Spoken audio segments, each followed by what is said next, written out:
Well, I'm getting another step closer finally to maybe getting this done. Finally got a wagon. Had to call another neighbor today. And luckily he had 3 wagons. One still had mulch on it. One he says not solid enough for shelled corn.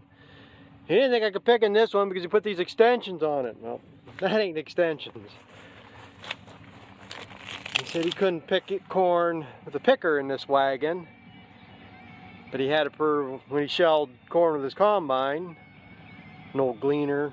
He hasn't run in probably 15 years, probably wouldn't even start if I did ask him about combining his corn. Like most of the stuff, probably needed some work to it, but yeah, there's no problem for that sheller to reach into this one.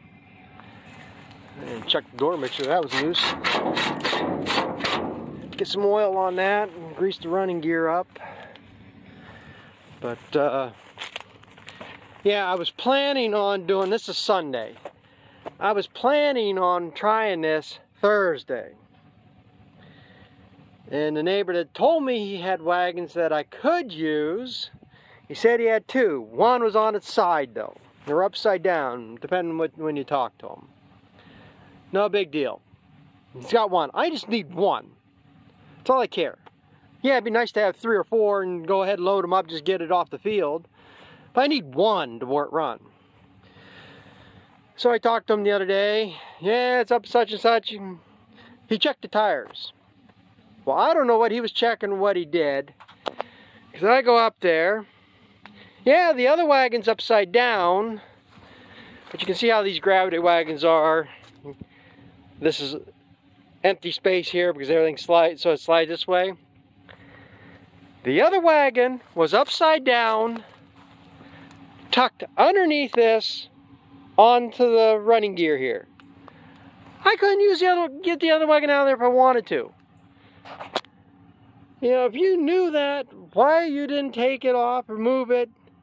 You know, told me you checked the tires. Well, doesn't do me no good if I can't move it. So that just pissed me off. That's why I haven't done nothing. I came home and I mowed hay. I didn't care. I had 3 fine, good, nice days. And I'm not going to waste it because I can't pick corn. So I went and I mowed the field out back here and one other piece. Baled all that up yesterday finally. Now they got chances of rain today. Well, there ain't nothing on the radar right now. Right now I'm going to go pick up these bales of hay. Start stacking them up. Because I'm not going to start picking and get rained out. But got the wagon. I got the picker. If it ain't raining tomorrow, I'm going to be coming out here. Tomorrow's supposed to be mostly sunny. It's supposed to be good. Like I said, I don't know what I'm going to be getting in here. I mean, there's a lot of nice full ears. Oh, there's a crappy ear. They're full ears, a lot of them. Small, some of them.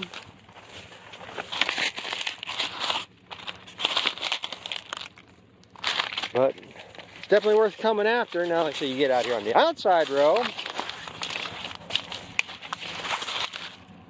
Deer clean these. Heck, I might just run this first row down and be done. There's a little bit on the end there.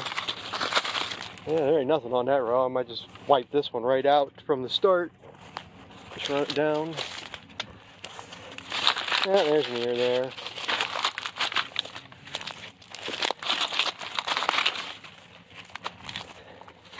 Eh, worst that happened, it just won't spit nothing out. But yeah, got to get going on this. Whether I can do anything else, I've got the sorghum Sudan grass seed.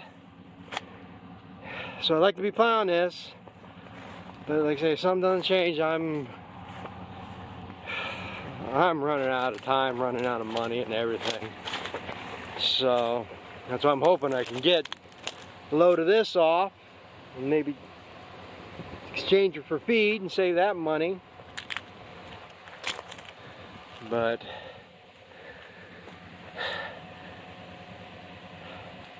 we're that far now. Like I say, I think got one little thing to do on that picker yet. And that should be ready to go. But like I say, I'm going to go stack hay right now. Get that off the field before it gets rained on.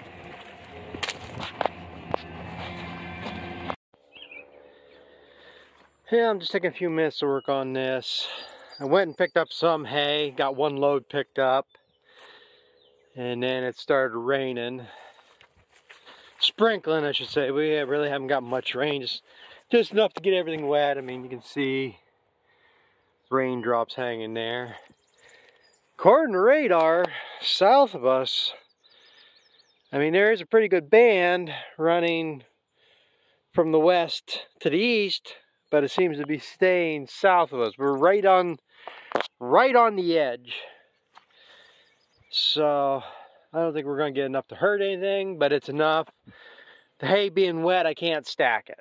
So I'm going to have to wait until it dries off again here, which is, after today, the next 3 days is looking good. It's supposed to be mostly sunny tomorrow and stuff. So I thought I would take the time to work on this. Because one thing the guy told me when I bought this, he was seeing a lot of corn on the ground. He had streaks in the field. Or I don't know exactly how he was saying it now, but he had corn showing up on the ground. Now I looked underneath, there's no holes. Well, talking to him there, one thing he didn't seem to know was this rope here trips this mechanism back here, and that turns your auger on and off. So he kind of got the idea that maybe, because when you make a turn, you pull that lever so it stops the auger, because your auger is going to swing out past and not stay with the wagon, and you'll dump stuff on the ground. Now, he seemed to not know that. Well, the other thing I noticed and got me wondering here now is, if I can get up in here, I cleaned some of it out. See all that trash in there? How's corn going to get through them holes with all that trash in there? So now I'm wondering if he had something out of adjustment and all that stuff is hanging in there and the corn couldn't fall through these holes to get down underneath here like it's supposed to get to that auger. So I did clean some of it out here. I found this access port in here, as you can see down in there, how much I can reach.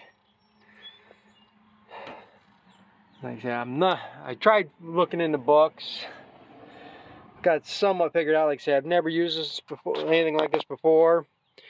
And I think part of it is this adjustment here. It says open and close. And I'm just wondering if he has this too far one way, that it's busting up the cobs more and getting smaller pieces of cob, and then that's plugging that up. Because ideally, you want the cobs, you don't want to bust up the cobs any more than you have to. All you want is to be shelling the kernels off the cob. And I'm saying, if you're getting all these little pieces in there and it's plugging up, I guess this is what you'd call a sieve, the screens, then that might be a problem. So, well, maybe I don't want to be sticking my hand in there. Might find a big old rat's nest. I don't think there's anything in there. But that's my theory on part of his problem here now too. So, which we can't reach much in that way. Taking a crowbar here and trying to rake it out this way. So I'm going to work on this a little bit, see what I can get out of there. And hopefully that's going to make a difference. Yeah, I think I got about as good as I'm going to get it for right now. At least I got that pile of stuff out there moved around. Can't do much more where I can reach. And I can't.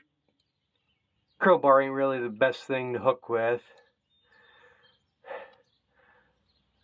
I think I got an old bulk tank brush we used to wash the bulk tank with.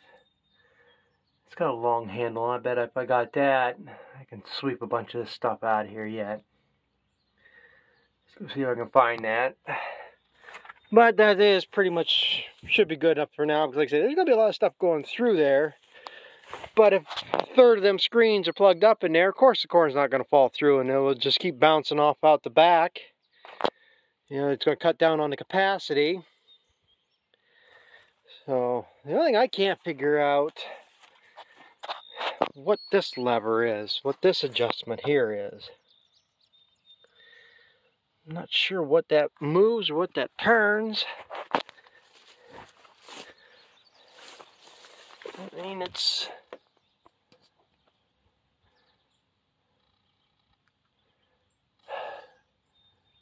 Can't see nothing down in there now. It's got to move some sort of divider. It's one thing I haven't found in the book there yet. I'm going to have to look again.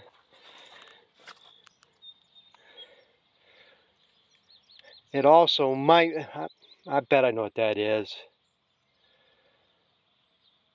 I bet that's a deflector in there to how much air is going up through there. You know, if you put too much air, you'll blow corn out the back. This is like I said, this is no more different than combine. You put too much air to it, you're going to push kernels out the back. You close that down and you're going to have more trash. So finding a happy medium with that, I bet that's what that is, because your air is going through this area through here. Up here is where that screen is. So the air comes underneath that screen. I bet that's what that is. And that's the other thing. If he never monkeyed with that, he might have been blowing corn out the side. So he bought it 5 years ago and he picked 3 acres with it. He had no clue what he was doing. Not any more than I do, but for the most part, I know how this part works. I've had a 2-row picker. All this is the same. The only difference that changes is whether you got a husking bed or a sheller here, and that's my thing, adjusting that. And it's like this here. Not sure what this is adjusting. Okay, I should open up one of these shields, look down in there. Because that's my theory on this too, is whatever this is changing here, I'm assuming if you have it opened more, you got a bigger gap, you're going to have bigger cobs going through, but you might have more corn going on the cobs. You close this down, and you'll be knocking more of the corn off, but you're going to be busting up the cobs more. So I think that's where a lot of that problem's coming from. So like I say, it's just a matter of going out in the field, making a pass, seeing what happens, making adjustments, seeing what happens. I say the book is kind of hard to understand, so